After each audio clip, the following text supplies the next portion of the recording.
Hello there. Welcome to That's English. Kieran, what's that? It's my great-grandfather's pocket watch.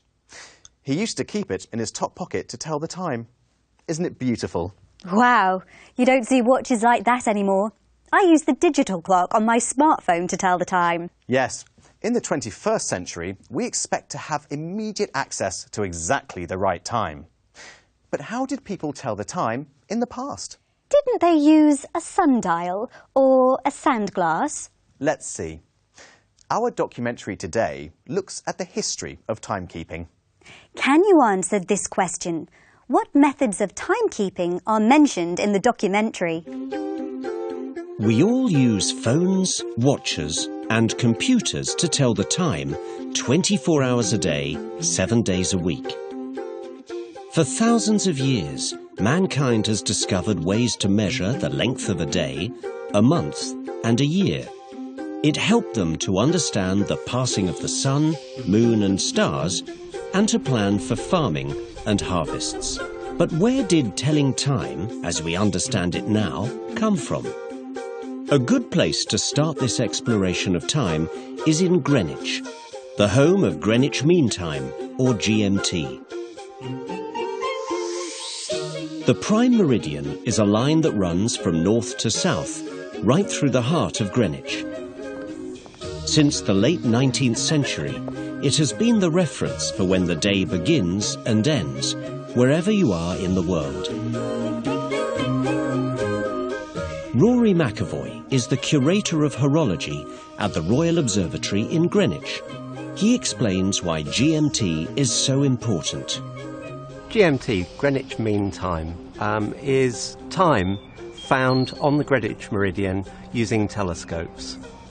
Before time was standardised, people would observe local time, and they would find local time using a sundial, and the local clockmaker would correct the difference between solar time and mean time and then transfer it to the local public clocks.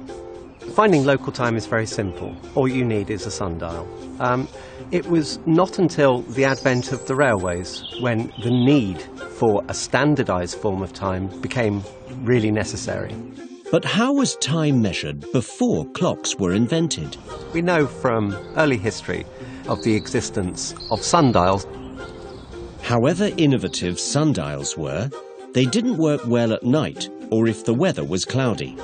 Another familiar and quite ancient form of short interval timekeeping is the sand glass. And this is the familiar figure of 8 shaped glass, which when turned upside down, the material inside transfers from the upper section to the lower section. In 1581, Italian astronomer Galileo Galilei was just 17 years old when he stood in the Cathedral of Pisa and noticed something. He watched as its chandelier swung back and forth. He saw that when it moved, it always took the same amount of time to complete one swing. The pendulum had arrived, and modern mechanical clocks were invented. But there were still challenges. At sea, there are no landmarks, and so finding your east-west position is next to impossible. The obvious solution when thinking about longitude is to bring a clock with you and set it to the local time at your home port. The problem was that clocks were not nearly good enough to go to sea and keep reliable time. This problem gave rise to the invention of a whole new generation of clocks that were accurate at sea. Throughout the 20th century, inventors improved the accuracy of clocks. The digital watch was invented in the 1970s. They work by using electrical currents that run through quartz crystals and cause vibrations to keep time. Over the past 50 years, clockmakers have developed the technology of atomic timekeeping. At the moment, it's a very, very exciting time for precision timekeeping.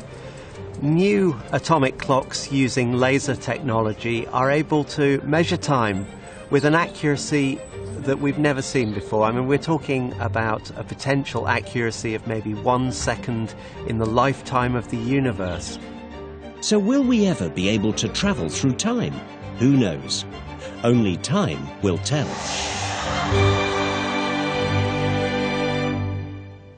A watch with a potential accuracy of 1 second in the lifetime of the universe.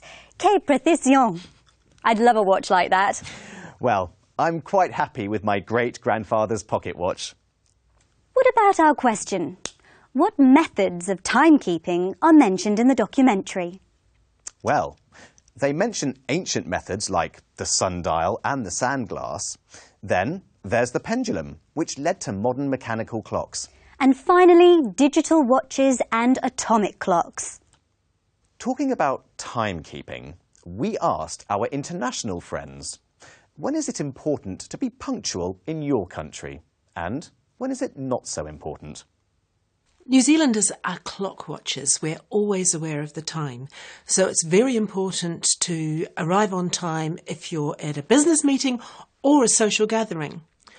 The only exception might be if you're going to the beach. Then it doesn't matter what time you arrive. All bets are off.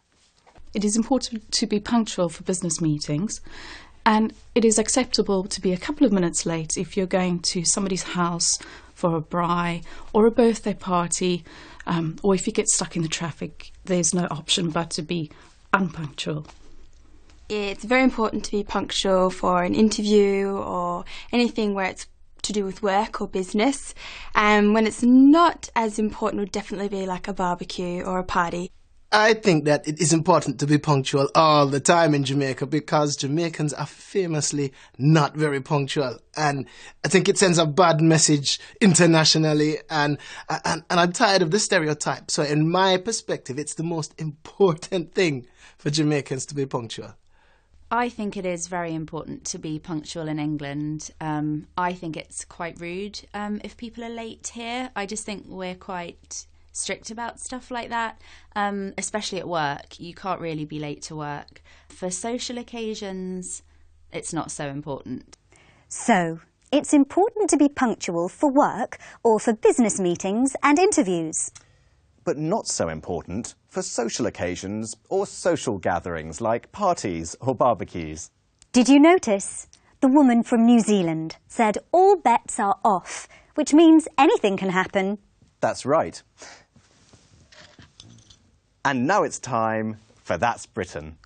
In this module, we're going on a tour of the Midlands and the northwest of England with Alex, our new presenter. Her first stop is the city of Liverpool, one of England's great ports. As you watch, answer this question. What is Liverpool best known for?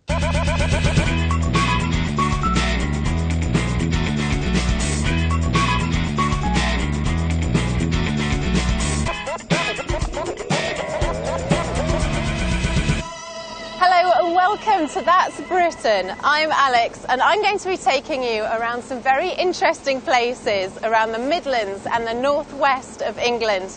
But my first stop today is Liverpool, and as you can see, I'm on a ferry crossing the River Mersey.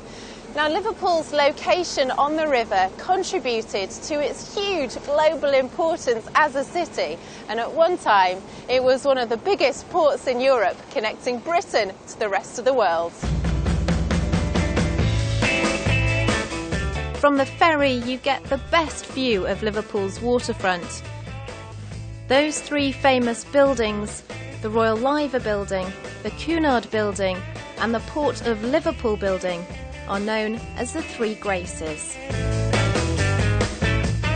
And now it's time to visit the historic Albert Docks in the heart of Liverpool's waterfront. Albert Dock opened in 1846. It was built as a result of the growth in trade with the West Indies. Here they stored valuable cargoes of cotton, tobacco, tea and silk. Today, Albert Dock has been completely renovated and is one of the biggest tourist attractions in the country. This is the Merseyside Maritime Museum. It's a great place to visit if you want to learn more about Liverpool's shipping past.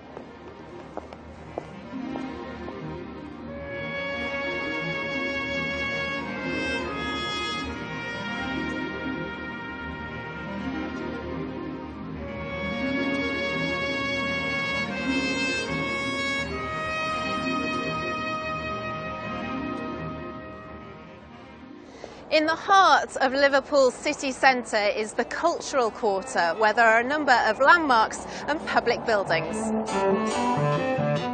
This is the Central Library, Wellington's Column, the Walker Art Gallery, and St George's Hall, which is one of the finest neoclassical buildings in the world. Now let's move on to a later time in Liverpool's history. Ever heard of a band called the Beatles? They came from Liverpool and their hometown honours them in many ways. There's a Beatles museum in Albert Dock, and you can visit their childhood homes. I'm at the legendary Cavern Club. This is the live music venue where the Beatles used to play when they were starting out as a band. Let's take a look inside. I'm here with musician Paul Jones. Hi there, Paul. Hi there. What can you tell us about the history of the Beatles here in the Cavern Club? Yeah, well, here at the Cavern Club, we have our slogan is the most famous club in the world, and there's a very good reason for that. That's that the Beatles played here in 1961, and in their climb to fame, they played just short of 300 times. Wow, I mean, you play here in the Cavern Club as well. How difficult is it to play the Beatles tracks? It's fantastic to play the Beatles tracks. It's a love of mine, and the thing with the Beatles music is their repertoire starts from very sort of early rock and roll, and it advances far beyond that. So as a musician, it's quite satisfying when you have that song selection to choose from. And is the Cavern Club still popular today? Absolutely, yes. It's a great place for local musicians like myself to learn their craft. It's also great for tourism in the city. Anybody who visits Liverpool, whether they're a Beatles fan or not, has to come to the Cavern Club. And we get lots of Spanish people to come here. The Spanish people love the Beatles. Well, Paul, thank you very much. You're welcome, thank you. So I'm going to spend a bit more time with my friend John here. I'll see you next time in Morecambe Bay. How you doing? What an interesting city Liverpool is. There's so much to do there. Did you get the answer to our question? What is Liverpool best known for? It's best known for its maritime history, its cultural attractions, and of course, the Beatles. Didn't the Cavern Club look fun? We must go there sometime. Anyway, that's all we've got time for today. See you soon. Bye.